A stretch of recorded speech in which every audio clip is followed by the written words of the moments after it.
is Wendy Piper, Grafton County Commissioner and Vice President of the New Hampshire Association of Counties. We'd like to talk with you today about county government. Counties were established in New Hampshire in 1771. The original counties are probably those that you would expect, those in the southern part of the state: Cheshire, Hillsborough, Rockingham, and Stratford, and then Grafton to the west. The additional 5 counties, Belknap, Carroll, Coos, Merrimack, and Sullivan, were added later. There are 2 branches to county government. There are 3 county commissioners that constitute the executive branch. This branch oversees all day-to-day operations of the county in both fiscal and policy matters. The county delegation, which is made up of you, are the elected members of the House of Representatives. You're responsible for funding appropriations for the operation of county government. County government is responsible for 2 of the most expensive services provided in the state: long-term care and corrections. Long-term care is the service that is provided for all Medicaid and medically eligible individuals who are in county nursing homes, in private nursing homes, or if they stay at home under the program of Choices for Independence.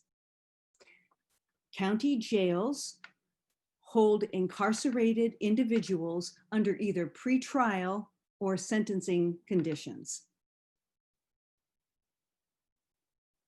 So in addition to our nursing homes and correctional facilities, we also at the county level have the constitutionally elected offices of Register of Deeds and the sheriff's and county attorney's offices. So in terms of appropriations, county budgets total more than $630 million. County government employs over 5,000 individuals. In Grafton County alone, my rural county, we employ over 400 people. So let's go back and look at long-term care costs for the counties. County governments are statutorily responsible for 100% of the non-federal share of Medicaid long-term care costs. That's 50% that we share with the federal government for this important service. The state budget caps county expenditures. They set a county cap for the amount of the costs that county government is responsible for. On your screen, you'll see what that cap is set at for 2021.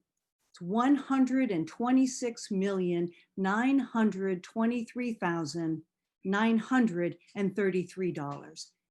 Any costs that exceed that cap are the responsibility of state taxpayers. So counties also interact with government departments and agencies.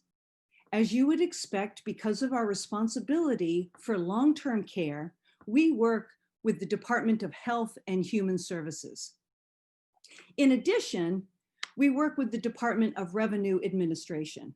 This is because the Registry of Deeds offices that operate at the county level collect real estate transfer taxes and the LCHIP fee that is collected for each transfer of real property in the state. And there you'll see some of the other, on the screen, you'll see some of the other departments with which county government interacts. So how is county government set up? Each of the 10 counties is governed by a board of commissioners. As I said, there's 3 commissioners per county. The commissioners are the executive branch of the county. So what does that mean? We supervise all county departments, whether that be human resources alternative sentencing, or maintenance. All county departments, all buildings, all lands, and all personnel come under our oversight. In addition, we have budgetary oversight over all county expenditures. We also supervise all day-to-day operations of the county. So what is a county delegate? All state representatives serve as a county delegate. So when you are elected to the State House to represent your constituents to the state level or at the state level, you're also elected to represent members or residents of your county to county government. You're the legislative branch. Your ultimate responsibility, and it's an important one, is the appropriation of funds to operate the county. So let's break that down into the specifics. What are your responsibilities? As I said, you have the final say on the county budget. So the commissioners will provide you with a proposed county budget. We hold hearings with the department heads, and they present to us what they believe their revenues and expenditures are going to be for that year. Then we make up a proposed budget and we present it to you, the county delegation. In your turn, you hold hearings with all of those department heads and they make their argument to you, also with us present and with our budget. And then you decide whether you think that those decisions are good for county taxpayers. In addition to that, you're asked to take action on any specific revenue or expenditure items that might come up. So for instance, mid-budget year in Grafton County, we've set a policy where if an unexpected expense of $5,000, of over $5,000 comes up, we will go to the county delegation. We'll make an argument to you to make sure that you believe that we should use that money before we spend it. In addition to that, subcommittees can be formed by the county delegation to help county government with pesky, tricky issues, long-term usually issues that are difficult to resolve. For instance, in Grafton County, there's a nationwide, statewide, and countywide shortage of healthcare professionals. This includes RNs, LPNs, and LNAs.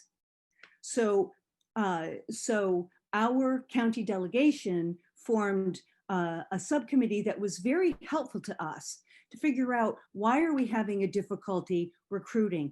Can we entice individuals into these positions to work at Grafton County Nursing Home, for instance? What can we do to mitigate this problem? The subcommittee was extremely helpful to us. So what is the New Hampshire Association of Counties? We are an organization that represents the interests of county government in New Hampshire. It's a statewide organization. We include all 30 county commissioners, as well as professionals and staff that run county government. We provide training programs. For instance, the New Hampshire Association of Counties runs a corrections academy to train corrections officials to work in our departments of correction. We support intergovernmental relationships between state and municipal officials. We advocate on behalf of county government and county taxpayers to the governor, the executive council, and to the general court. And finally, we act as a clearinghouse for information to suggest best practices, for instance, so that to our affiliates, so that county government can operate optimally for our taxpayers. And here you'll see our current slate of officers, the NHAC leadership of 2020. Thank you. I hope that you have found this introduction to be profitable, and we'll look forward to seeing you next month.